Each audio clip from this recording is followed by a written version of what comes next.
চারটা বেটা বলছে বাপের কাজ দেখ, এটা ফকির হয়ে যাবে, মানে বেটারা সহ্য করতে পারে না। তো বাপ যখন মারা গেল, মরে গেল, তার বাপের তো দায়িত্ব শেষ, মরে গেল।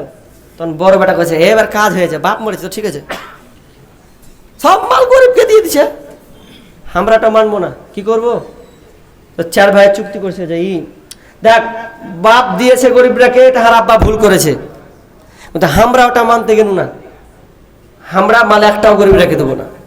ছোট ভাই কাছে পাইতারা করিস না রে ভাই, না তো সব উল্টা হয়ে যাবে, তুই ছোট থাকিস ছোট থাক, তো পাইতারাম করতে হবে না। তো কি করতে হবে? তখন মেজো বলছে হাজি মাল যে পারবে সকালে তো গরিবরা তো হাজির হবেই, এটা সিস্টেম হয়ে গেছে। তো বড় ভাই বলছে রেতি রেতি পেরে ফেল দেবো, ওরা নিন পারবে, রেতি রেতি সব পেরে বাড়িলে চলে আসবো, ঝামেলা শেষ। এবার আর বুদ্ধি করলো চার ভাই যে চল ডালি চাঙ্গাড়ি যা আছে সব রেডি করে দে, রাত হবে, রেতে পেরে সকাল সকাল হয়তো সূর্য উঠবে, দেখবে যে মাল নেই, সব নিয়ে চলেছে বাড়ি। ভালো কথা। আর আল্লাহ তো সস্তা নাকি, আসমান থেকে তো তোর দৃশ্য দেখতে পেয়েছে। তখন আল্লাহ সুবহানাহু ওয়া তাআলা বলছেন তোদের পায়ত্রামো ছাড়িয়ে ছাড়বো, তোরা যেটা সিদ্ধান্ত নিয়েছিস হতেই দেব না। চার ভাই চুক্তি করলো যে সকাল হওয়ার আগে মালগুলোকে পারে পেরে নিয়ে আসবো। আব্বা যেটা করেছে ভুল করেছে, এই জন্য তারা করলো কি, তারা মালগুলোকে আপনার চাঙ্গারিগুলোকে বস্তাগুলোকে তারা এক জায়গায় রাখলো। এবার তারা ঘুমিয়ে গেল। ফাতাফা আলাইহা তাইফুম মির রাব্বিকা ওয়া হুম নাইমুন ফাসবাহাত কাসসারিম। আল্লাহ সুবহানাহু ওয়া তাআলা আল্লাহর পক্ষ থেকে ফাতাফা আলাইহা তাইফুম মির রাব্বিকা, রবের পক্ষ থেকে একটা প্রদক্ষিণ হাওয়া, প্রদক্ষিণ আগুন এসে পড়ল। আর যখন ওয়াহুম নাইমুন, তখন ছিল তারা ঘুমন্ত, যখন তারা ঘুমিয়েছিল আল্লাহ তাআলা একটা প্রদক্ষিণ হাওয়া দিলেন। হাওয়াটা কিসের? আগুনের হাওয়া। ওই আগুনের হাওয়া এসে বাগানটাকে ফাসবাহাত কাসসারিম, ওটাকে কালো বনে পুড়িয়ে ছারখার করে দিলেন।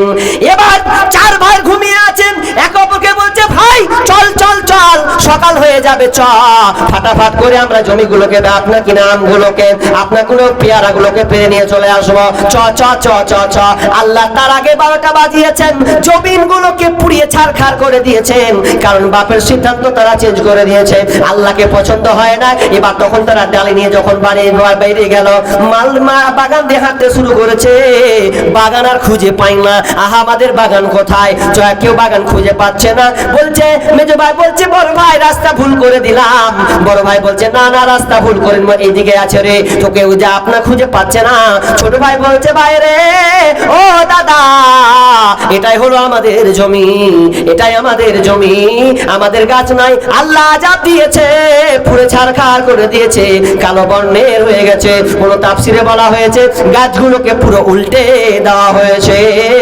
তো আমার আল্লাহ বলছেন যে তোরা, আমি আল্লাহ তোদেরকে দিলাম, বাপের সিদ্ধান্ত চেঞ্জ করলে তো আমিও আল্লাহ তোদেরকে পরিবর্তন করে দিলাম, আর তোরা ফল পাবি না। বাপ গরিবদেরকে দিত বলে গো, এখন ওরা ভালো লাগলো না। তো আমি আপনি যদি ওই রকমই করি যে জায়গা আমরাও দিব না, যা আছে থাক, তা আল্লাহ বলছেন ধৈর্য ধর, কি করছি তোদের না, আপনার উসর ফরজ হয়নি ভালো কথা, কিন্তু আপনাকে দিতে হবে। সূরা আনাম খুলেন 141 নম্বর আয়াত, ওখানে আল্লাহ তাআলা বলছেন যে যারা ফলের বাগান মালিক, যারা ফলের মালিক, বাগানের মালিক, যখন তুমি ফল পারবে আল্লাহ বলছেন গরিব মিসকিন যারা আছে ওদের হক দুটা দুটা করে পৌঁছে দাও, ওদেরকে একটা দুটা করে দাও, দেন তো, দেওয়ার চেষ্টা করবেন। কিন্তু আমরা দিচ্ছি না গো, কি দিব, সব শেষ হয়ে যাবে, দিব কমে যাবে, কমবে।